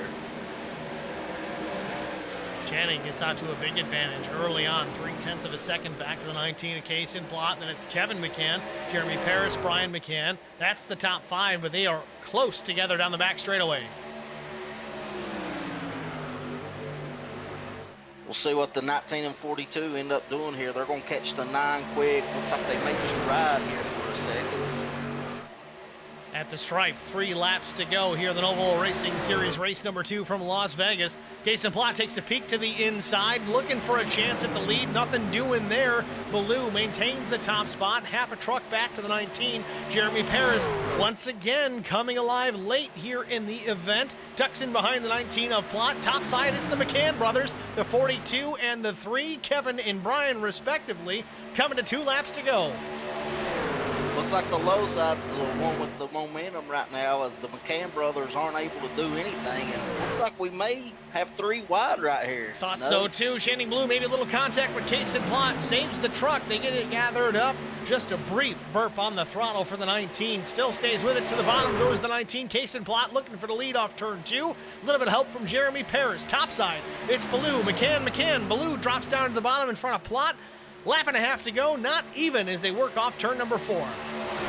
Coming down to the white flag, this is going to be a great finish between these 5. Either 5 of these can win this race right now. White flag in the air, top 5 under a blanket. Who can win it? Channing Blue has led this thing all night long. A dominating performance for the Reaper Speed Labs machine. Tucked in behind, it's Kason Plott, unable to take the lead. He sniffed it all night long. Jeremy Paris drops down to the bottom. Maybe a little loose, maybe looking for a move here to the inside. No, Channing Blue still with the lead. Kason Plott tucked up in the backside of the 9. Off turn number 4 for the final time. Checkered flag waves. Kason Plott looks to the outside. No, Channing Blue's gonna win it. The Las Vegas 165 belongs to Channing Blue. Second place, Kason Plott. Kevin McCann takes P3. Brian McCann 4th. Jeremy Paris P5. Then it's Zach Millett, Keaton Burnett, Brian Rose, Logan Keys, David Bradford, your top 10. What a finish here from Vegas. What a race. Woo! The 9 earned this one. I mean, he absolutely fought till the end. He dominated the race, but it wasn't easy for him. No, he led, without a doubt, led every lap. Oh, not every lap, but most laps. But he had to definitely fight for it. He did not take this one running away. He had to earn it, and he certainly did. Yeah, absolutely. Great performance by him. He was up front all race. He done a great job of fighting everybody off there at the end. Him and Plott really went at it. To be teammates, I guess they know each other's limits, because they put on a great show.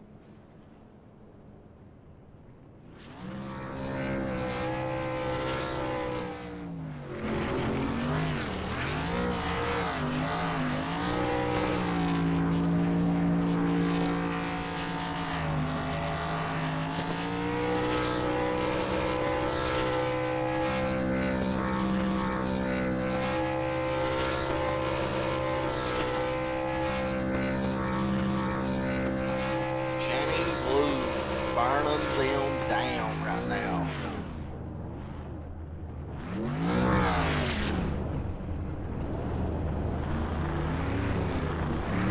Our second winner in the first season of the Noble Racing Series. Think them rear tires are hot, Eric? Oh yeah. I'm surprised they're not flat yet.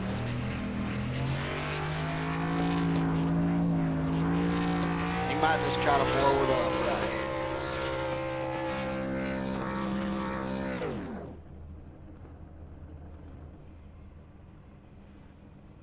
Big race win for Channing Blue. We're going to step aside, get a break out of the way, be back with our top 3 after this. Stay with us. I would definitely recommend the Garza Law Firm to all my family and friends because I know how he's treated me. I have been playing basketball ever since I can remember. I just finished my 6-year career playing for the University of Tennessee. I feel like we're both striving to be better every day. He's always responded quickly and has always come through with whatever he said that he's going to do. The Garza Law Firm is definitely somebody you want on your team. The Garza Law Firm. Let us help.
Welcome back, ladies and gentlemen, to the virtual Las Vegas Motor Speedway.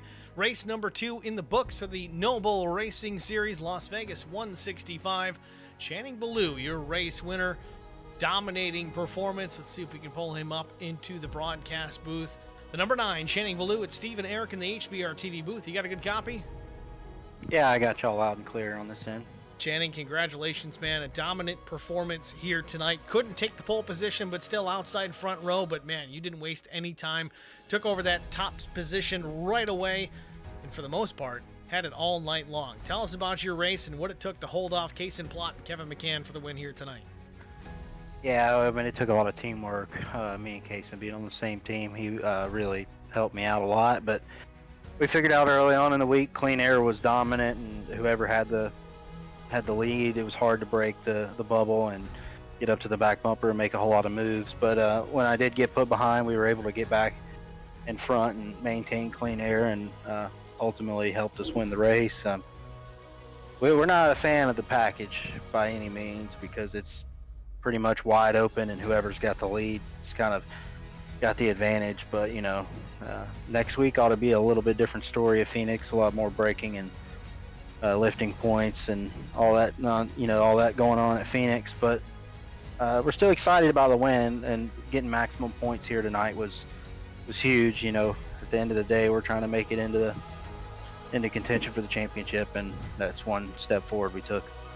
Certainly a different type of racing here at Las Vegas Motor Speedway. It's kind of its own animal here. You run out and you kind of race it like a super speedway, but you don't have that tapered spacer, that super speedway style racing, but you still kind of have to draft the same way. You need some help to get the runs done. How is it out front as far as kind of trying to decide who behind you is the one you're going to want to block or get up in front of, take their push or block that run? How do you make that decision? A lot of it's just momentum. Watching, I mean, predominantly at this place, the seam and turn one and two going down the backstretch is normally the preferred line on a longer run. But there late in the race, when we were able to run the bottom more, go over the bumps, it was pick and choose. A couple times I picked the middle or the bottom of the backstretch to help the bottom line get a run. We had 3 team cars up there. I was really trying to get us to finish 1, 2, 3. Kaysen was very patient. He could have easily won that race if he decided to, but he looked at the bigger picture, and his time of winning a race in this series is going to come. He's a really good race car driver.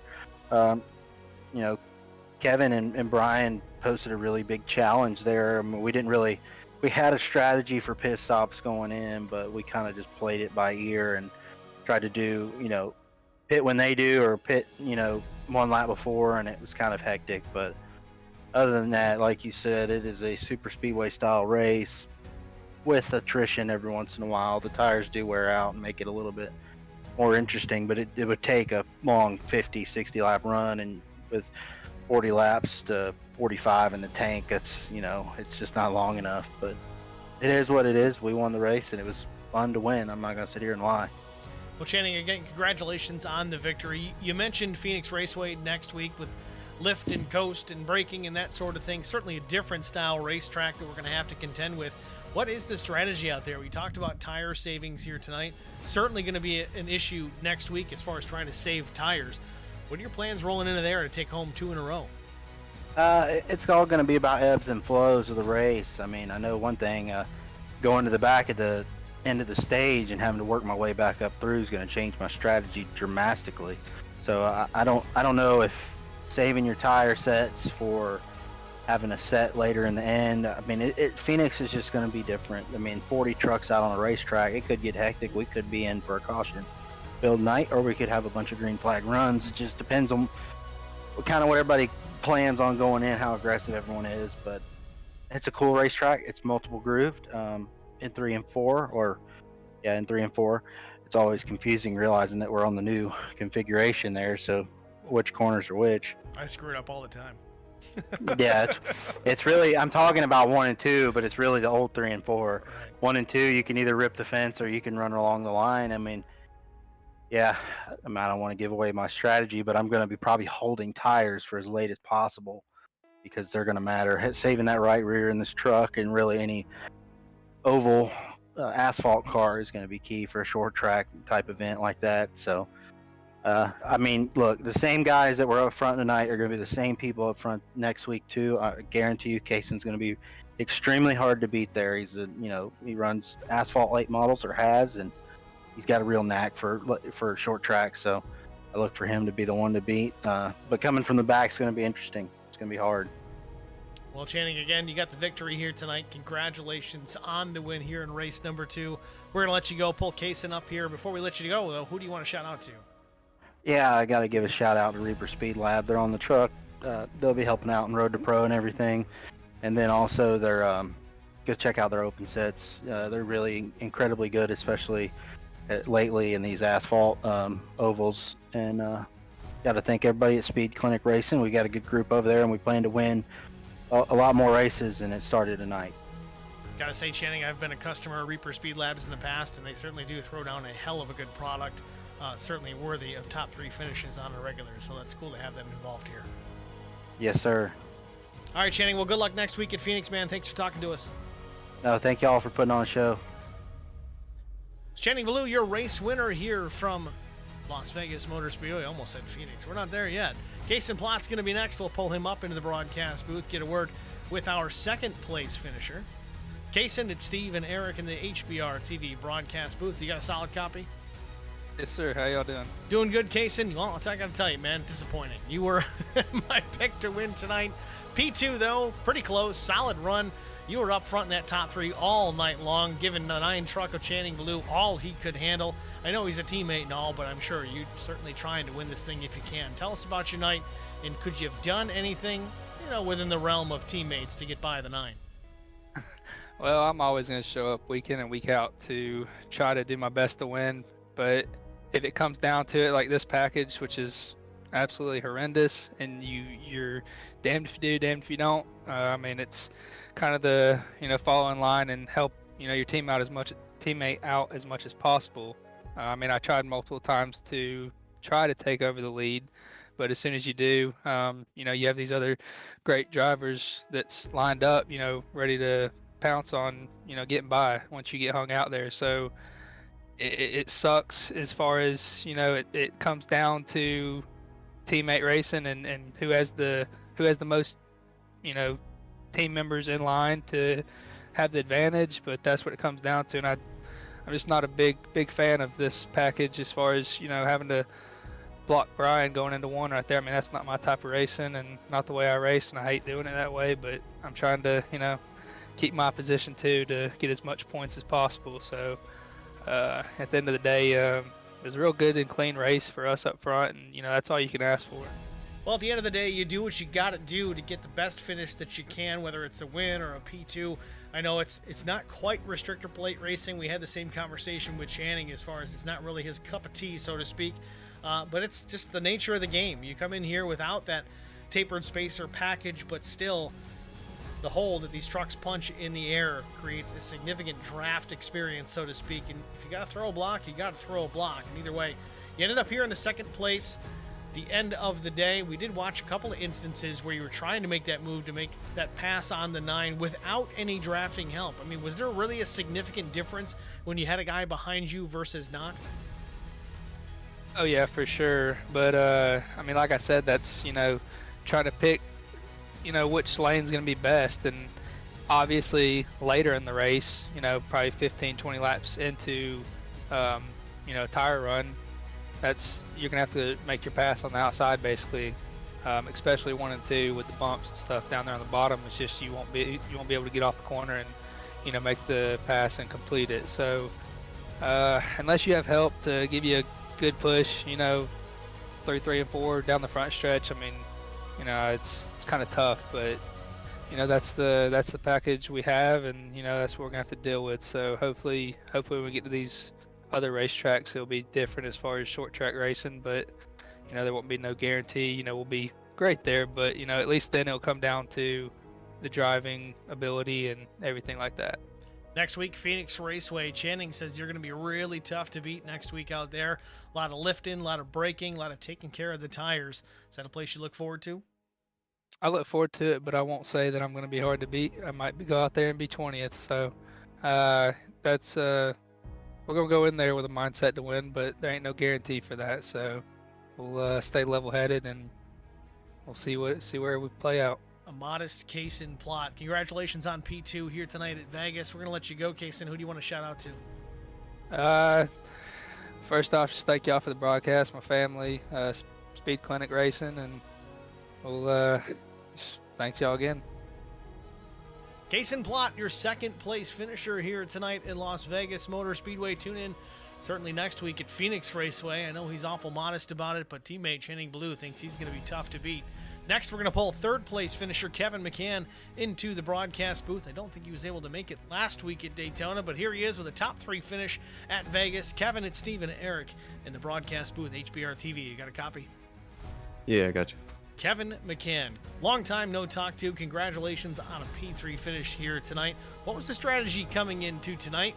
We really saw you hanging out in the back of the top 5 quite a bit. You paired up with your brother there for a bit and just unable to move any further forward, but still a solid finish. Tell us about it. Yeah, strategy was just to qualify well, which didn't really happen for me there. So started back there about just out, inside the top 10. So track position is pretty important here. So just tried to keep the truck clean, just tried to hang with that top pack there and, hopefully be in contention, if there's a late race caution, which there was, and get to fight for the lead. But, just trying to avoid, you saw a few guys, in the top 5 there get a little damage from, bumping doors and things like that going down the tri-oval there. So that took them out of contention. So, just keeping the truck clean was the name of the game tonight. And we saw it with Neil Quick and Zach Millett. Both of those guys kind of doored each other. The damage didn't look terrible, but as far as performance, it certainly seemed to affect them both. You guys were kind of the beneficiary of them sliding back. You move your way through the field. Next week at Phoenix Raceway, a totally different animal here. We're wide open here most of the night tonight. If you didn't have the track position or some drafting help, it was very difficult to work your way through the field. What are your thoughts rolling into Phoenix Raceway next week? It's another tough track to pass, but I think it's going to be a little bit better than it was here tonight. Different style of racing, like you mentioned. I think you'll probably see the top 10 get mixed up. There are quite a few guys that I know are quick here on short tracks that really didn't make it into the top 10 tonight for whatever reason, bad qualifying, etc. So I think there's going to be some really quick short track guys up front, giving everybody a run for their money. And if we can get some long green flag runs, tire wear will really come into play there. So we'll have to see how it goes. Well, Kevin, thanks for talking to us, man. Congratulations on a P3 finish. Good luck going into next week at Phoenix. Who do you want to shout out to before we let you go? Hey, just shout out to all the guys put on the league here. You guys for doing the broadcast, and shout out to my brother for not wrecking me there in the last turn. Kevin and Brian McCann, a little brotherly shove or a little brotherly love. Either way, we'll see how it pans out next week at Phoenix. Kevin, thanks for talking to us, man. Good luck next week. All right, thanks. Kevin McCann, your third place finisher here from Las Vegas Motor Speedway. What a race that we had. I don't know. It's 2 weeks in a row, Eric. I've been really impressed. What are your thoughts? Yeah, absolutely. Not only are the finishes being great, but for the most part, I mean, these guys are racing clean and staying off each other, and that's hard to do in a big field, and I'm just impressed by everybody out there. Certainly the same on my stance. Let's take a look here at our race results, though, before we get too deep into the minutia. Channing Blue, of course, your race winner. Kaysen Plot, P2. Third was Kevin McCann. Then brother Brian McCann, P4. Jeremy Paris, the 24 truck, finishes P5. Zach Millett, P6. Keaton Burnett, biggest mover of the race. Let me just double check to verify. Yes, 28 positions gained for Keaton Burnett. Finishes P7. Great run tonight for the 26th. 7th place finish. Brian Rose was 8th. 9th, Logan Keys. David Bradford, very impressive 10th place finish. Remember, David had to go to the tail of the field here to start the stage. Granted, we did have a caution involved, but man, he had to drive his behind off to work his way through that field and make it up to the 10th position. 11th went to Mike Fahey. 12th, Drew Blaze. 13th, Brandon Mefford. Mark Truxell, 14th. Jason Spear was 15th. Pat Colby was 16th. Neil Quick, 17th. Brian Torsha, the 81 Prestige Worldwide machine, was, 18th. 19th, Doug Wysocki. Eric Beadle, 20th. Noah Rainwater, 21st. Chris Gones, after Well, some struggles getting into the session was 22nd. Jamie Kerr was 23rd. Justin Clapper, 24th. Eddie Rose, 25th. Chris Elliott, 26th. Joseph Tucker, number 13, was 27th. Justin Johnson, 28th. Chris Mefford, 29th. Matt Goodell, 30th. Josh Thomas, 31st. 32nd, Jesse Redding. Carson Conway was 33rd. Alan DeFries, 34th. Alfie Charon, 35th after starting P1. Finished 6 laps down, unfortunately. Had some struggles here tonight. Mark Thomas was 36th. 37th, Thomas McMullen. Blair Patterson, 38th. Will Hewitt, 39th. Chris Mathis, 40th. Matt Kopp, 41st. Roger Diebold, 42nd. And out early was the 15 of Vincent Short, credited with 43rd, 104 laps down. It's going to wrap it up for us here at Las Vegas Motor Speedway. Eric, thank you again for joining us here on, being a little out of sorts. Bit of a stomach bug, it seems, for Eric Dotson. I'm glad he was able to make it. I think he just wanted to watch football, let's be honest. I wish that's all it was, but been battling a little stomach bug and hopefully on the downhill side of it. Well, with that said, again, thank you guys all for joining us in the stream chat, and likewise, if you haven't already done so, please like, follow, share, and subscribe. YouTube.com/@HBRTV, the number 1. That's on the YouTube side of things, of course. That's where you can see all of these race streams every week. We're going to be broadcasting Sunday through Thursday for the better part of the spring here, coming into March, April, even maybe May. We're going to be busy, so there's going to be no shortage of action here at HBRTV. Also, follow us, Facebook.com/HBRTV, and again, the number 1 for various posts throughout the week. We'll share the YouTube stream link, a few posts here and there. Sometimes if I find something that's kind of cool, I feel like sharing, I'll pop it up on there. We won't go nuts with the streaming, with the Facebook post and things like that, so we're not gonna blow up your phone. So please turn on those notifications, share it with your friends, all the good stuff. We do appreciate it. For Eric Dotson, I'm Steve Singer with HBR TV. Thanks for watching, everybody. We'll see you next week.